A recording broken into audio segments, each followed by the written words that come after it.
ஹல்லேலூயா, price Lord. அனைவரும் இந்த காலை வேளையிலே தேவனுடைய நாமத்திலே வாழ்த்துகிறேன். ஹல்லேலூயா. இவ்வளோ ஒரு அருமையான ஒரு நல்ல நாளை தேவன் நம்ம கொடுத்திருக்கிறார். பாருங்க, இந்த உலகத்துல நம்மளை இந்த உலகத்துல நீ சரியில்லை, நீ அநியாயக்காரன், அக்கிரமக்காரன்னு சொல்றதுக்கு 1000 பேர் இருக்காங்க. இன்னும் சொல்ல போனா எல்லாத்துக்கும் மேல பிசாசு நம்மளை எப்பொழுதும் ஓயாமல் குற்றம் சாட்டுகிறவனா இருக்கிறான் என்று வேதம் சொல்லுகிறது. ஆனால் நம் தேவன் பாருங்க, நம்ம பாவத்தை கண்டித்து உணர்த்துறாரு. ஆனா நம்மளை எப்பொழுதும் பாருங்க குற்றம் தீர்த்து குற்றவாளி என்று சொல்லி முத்திரை போட்டு நீ அவ்வளவுதான் அப்படின்னு சொல்லி சொல்றவரே இல்லை.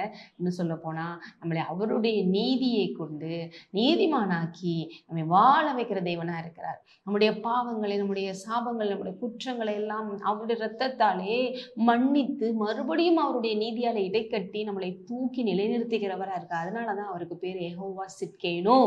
ஹல்லேலூயா. The Lord our righteousness என்று வேதம் சொல்லுகிறது. சிட்கேனோ, யெகோவா சிட்கேனோனா என்னங்க? யெகோவான நம் தேவனை குறிக்கிறது என்று உங்களுக்கு தெரியும். சிட்கேனோ அப்படிங்கிறதுமே ஹீப்ரூல பார்த்தீங்கன்னா செடெக், TSEDEK அப்படிங்கிற அந்த வேர்ட்ல இருந்து இந்த சிட்கேனுங்கிற வேர்டு வருது. இது கேட்டீங்கன்னா ஸ்டிஃப், ஸ்ட்ரெயிட், ரைச்சஸ்னஸ், நீதி, எந்த விதத்திலும் களங்கம் இல்லாத உண்மையா நடந்துக்கிற விஷயம் அப்படிங்கிறதே குறிக்கிற ஒன்றா இருக்கிறது. இப்படிப்பட்டவர் நம் தேவனா இருக்கிறாரு. இங்க நம்ம எரேமியால பார்த்தோம் அப்படின்னா இதுக்கு அவரே நான் தேவன் நீதியா இருக்கிற தேவன் என்று சொல்லி வருது. 23:6 பாருங்க, அவர் நாட்களில் யூதா ரட்சிக்கப்படும், இஸ்ரவேல் சுகமாய் வாசம் பண்ணும், அவருக்கு இடும் நாமம் நமது நீதியா இருக்கிற கர்த்தர் என்பதே. இன்றைக்கு இயேசு கிறிஸ்து வந்த பிறகு இன்றைக்கு நமக்கு அவரே நீதியாக, பரிசுத்தமாக, ஞானமாக, மீட்பாக மாறிவிட்டார் என்று வேதம் சொல்லுகிறது. 1 கொரிந்தியர்ல நீங்க பார்க்கலாம். அப்ப இன்னைக்கு நம்மளுடைய நீதி பாருங்க, யாருடைய நீதியா இருக்கிறது? இயேசுவின் நீதியா இருக்கு. அப்ப நீங்க நினைக்கலாம், இந்த நீதி ஏங்க அவ்வளவு முக்கியம்? ஏன்னா தேவன் நீதி உள்ளவர், அவர் பரிசுத்தர். அப்ப அவரை நம்ம அந்த நீதியோடு இருக்கும் போதுதான் பாருங்க நம்மளால அவரை என்ன பண்ண முடியும்? தரிசிக்க முடியும், அவர்கிட்ட கேட்டு பெற்றுக்கொள்ள முடியும். நம்ம பாவத்துல இருக்கும் போது அவர்கிட்ட போய் நிற்க முடியாது. ஆகவே தேவன் பாருங்க நம்ம குற்ற உணர்வுகளை எடுத்து போட்டு நீதிங்கிற மார்க்கவசத்தை அவரே கொடுத்து அவருடைய நீதியை நம்ம அந்த மார்க்கவசமா தரித்திருக்கிறதுனால கொஞ்சம் கூட நம்மளுடைய இருதயத்துல குற்ற உணர்வு இல்லாம தேவனிடத்துல தைரியமா போய் அப்பா பிதாவே என்று கூப்பிட்டு இயேசுவினுடைய நீதியில போறதுனால எல்லாவற்றையும் கேட்டு பெற்றுக்கொள்ளக்கூடிய பாக்கியத்தையும் சிராக்கியத்தையும் கொடுத்திருக்கிறது. ஆகவே இந்த யெகோவா சிட்கேனோ நம் நீதியா இருக்கிற கர்த்தருங்கிறத மறந்துடாதீங்க. இந்த உலகத்துல 1000 பேர் உங்களை குற்றம் சாட்டலாம். ஒருவேளை சில நேரங்கள் நம்ம தவறு ஏதாவது விதத்துல விழலாம். மறுபடியும் நம்மளை தூக்கி நிலை நிறுத்தி அவர் நம்மளை மன்னித்து நம்மளை வாழ வைக்கிற தேவனா இருக்கிறாரு. மறுபடியும் குற்றப்படுத்தி நீ அவ்வளவுதான் ஒன்றும் இல்லைன்னு சொல்றவர் இல்லை.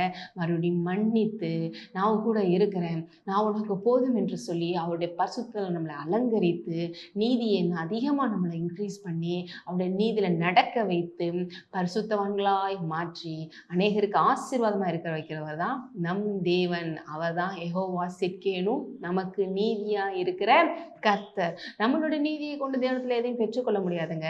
அது அழுக்கான கந்தையான துணி போல என்று வேதம் சொல்லுகிறது. அதனால அவர் நீதியின் சால்வையை நமக்கு தரித்திருக்கிறார். அவர்கிட்ட போய் தேவன்கிட்ட போய் தைரியமா நின்று வேண்டி பெற்றுக்கொள்ள அளவுக்கு நமக்கு எல்லா பாக்கியங்களும் கொடுக்கப்பட்டிருக்கு. ஆகவே இன்ற நாள்ல இதை உணருங்க. எந்த விதத்திலும் குற்ற உணர்வுகளை எடுத்து போடுங்க. தேவையில்லாம தேவன்கிட்ட உங்களை பிரிக்கிற எந்த காரியம் தான் தூக்கி எறிங்க.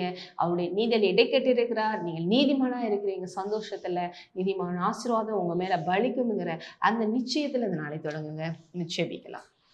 சோதரம் தகப்பனே, ஹல்லேலூயா, ஹல்லேலூயா, ஹல்லேலூயா. நீரே எங்கள் நீதியா இருக்கிற தேவனா இருக்கிறீரே யெகோவா சிட்கேனுவே. ஹல்லேலூயா. அப்பா, எங்கள் நீதியை வெளிச்சத்தை போலும், எங்கள் ஞானத்தை பட்ட பகலை போலும் விளங்க பண்ணும்படி ஆண்டவரே நீரே எங்கள் நீதியாக மாறி எங்கள் தலையை உயர்த்துகிறவரே உங்களுக்கு நன்றி. இதை கேட்கிற ஒவ்வொரு இந்த சந்தோஷத்தால் நிரப்பப்படும் தகப்பனே. உங்களுடைய நீதியில நடக்கட்டும், பரிசுத்தத்தின் மேல் பரிசுத்தம் அடையட்டும், வாழ்ந்திருக்கட்டும். இயேசுவின் நாமத்திலே ஆமென்.